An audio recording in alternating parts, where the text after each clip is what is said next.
November 27th, 2007, we gained the house. This home was uninhabitable to anyone to live in it.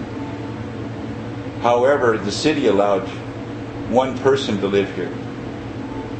Our co-founder, Raymond Lopez.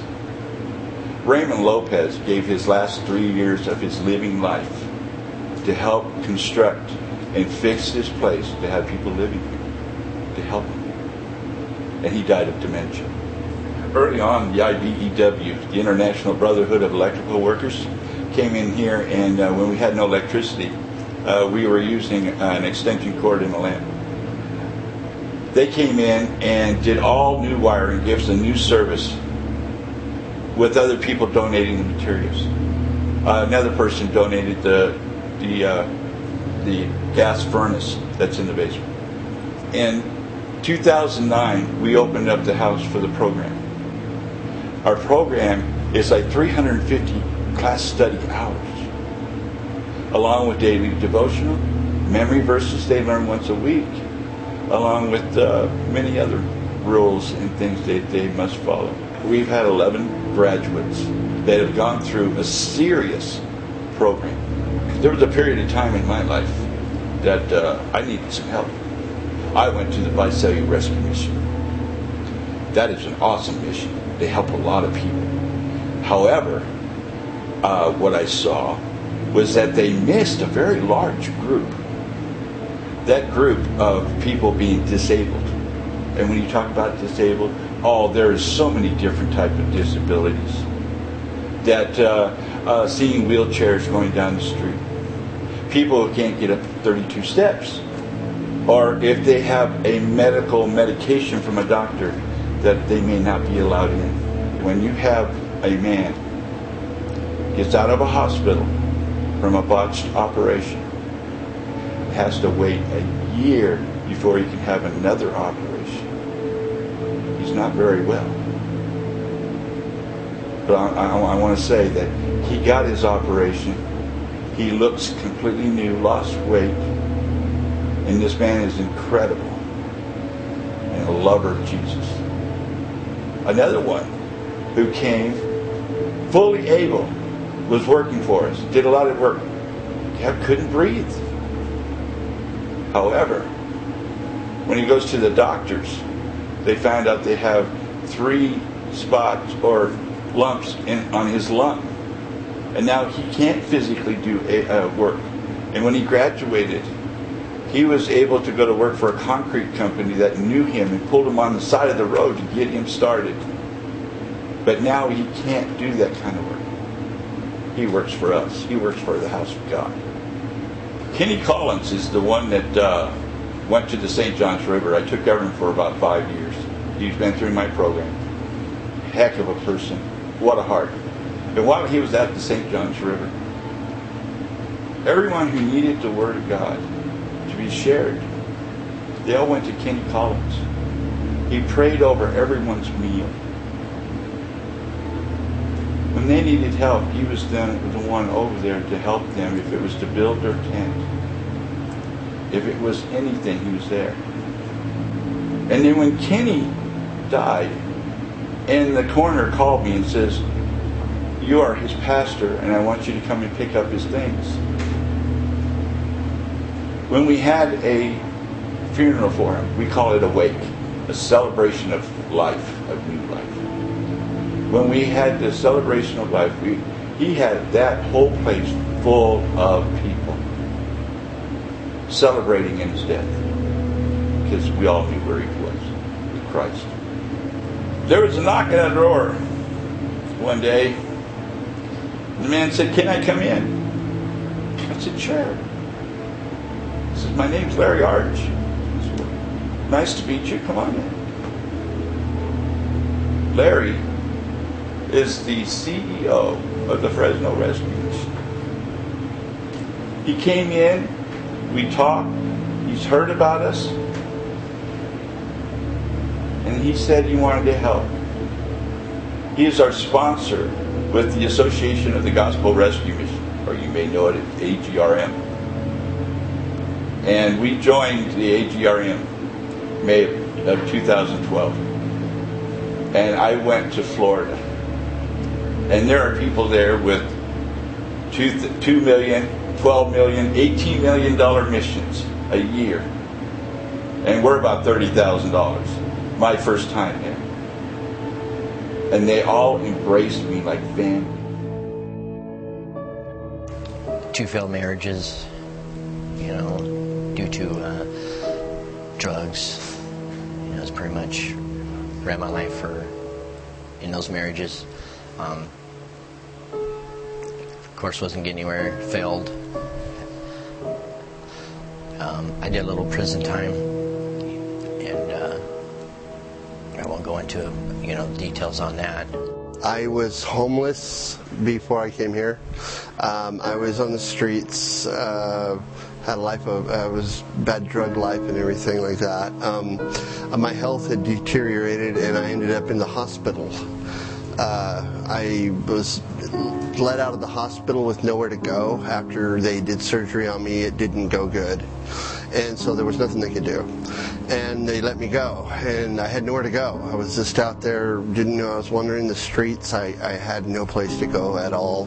I came down from Washington, state of Washington, on the Canadian border. And I was broke at the time. I used all my savings up, unemployed. Came down to visit my brother. Ended up having 3 heart attacks in one day. In 2003, I was homeless. I didn't have nowhere to go.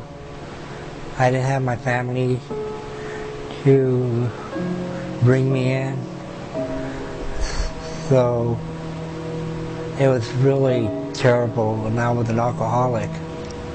When I was 20, I was in a motorcycle accident and I broke my back and became paralyzed and was told I was going to be in a wheelchair for the rest of my life.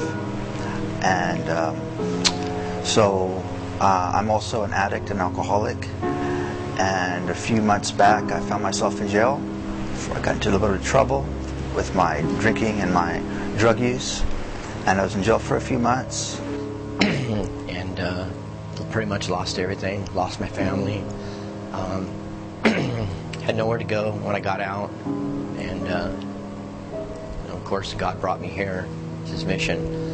And He's given me new life. You know, He's changed me. You know, I've got my family back now. You know, throughout this whole year that I've been here in this program. I graduated a month ago, by the way. And I've graduated from the program. I'm doing great.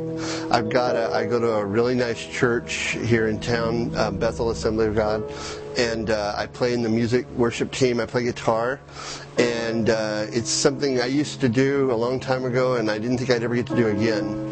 So I spent 16 days in a hospital intensive care. Got out, my sister called, who was a nurse, Isaiah we had Delta Hospital. Called over here, she knew who Mark was, and I had an interview, came over, got moved in. I've been here for 18 months.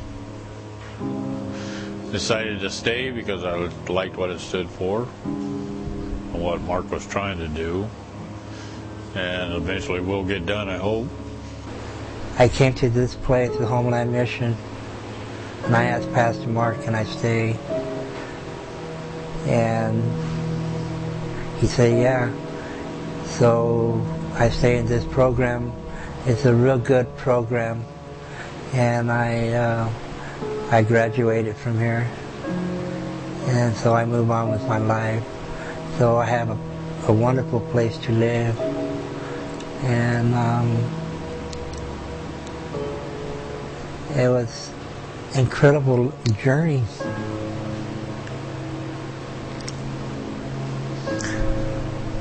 My life, I went through a battle. Part of my probation getting out of jail was to find a 90-day inpatient drug treatment facility, and it was a self-pay. I wasn't assigned to go, so it was a self-pay type program. And so when I got out of jail, I had 30 days to find one. And so the first place I went was to a drug rehab that I was familiar with in Visalia. and they wanted $2,000 a month, which is a little bit out of my price range. And then I proceeded to go to a rescue mission and was told that they don't take wheelchairs. And so, but they gave me the number for Mark McPhee at TulareRescueMission and told me to give him a call and that they work with the disabled and the homeless. And so the next day I called Mark and he said, well, I have a bed for you if you can get up the steps. And so I got up the steps and I've been here since. And so what I've learned here is that God is in control of everything and we're all His children, and that by praying and actively seeking and doing His will, that all our problems, all our mortal problems will be solved. I was homeless before I came here. I was on the street for quite a while, and the reason I came was just looking for shelter. I knew that I had heard that it was a spiritual-based, Christ-based house, a program, and I thought, you know what, I can do this. I was counting the months because it was becoming wintertime. It was getting cold, so I'm counting the months, thinking, okay, 7 months, that'll be the summer. I'll be fine, and then I'll have the winter to stay here, and then I'll move on. I came in and I asked Mark if I could stay, and he said, let me pray about it. I thought, great, pray about it. And he came back and he said, yeah, you can stay the night. And then it just snowballed after that. I ended up coming in the program, and I started seeing God right away, which I had not planned on. That wasn't part of the equation that I was thinking about. I was thinking food and shelter and get healthy again and then go back. And all of a sudden I start getting hit by things with God. And I mean, really hit with God was really working, and still is working on me. I ended up caring about myself. I ended up caring about other people that I had no intention on doing whatsoever. I was worried about myself, and now all of a sudden I care what my friend is doing or what he's not doing, or whatever the case may be. And when we talked about the homeless and the people that come right off the street that have no training, have nothing, they know nothing about the Lord. Pastors, not a clue what it's like to love people like that. To have passion enough to love them. To have them brought into your home to live with you under those conditions. To love them so much that you don't judge them. That you give them the Lord, our God. To see changes in each one of these men. I let them in my home. I live here. I live here 7 days a week. And I can only share God's Word with them. It's between them and God. And the work of God in that individual. So you will see through these men how much God has touched them.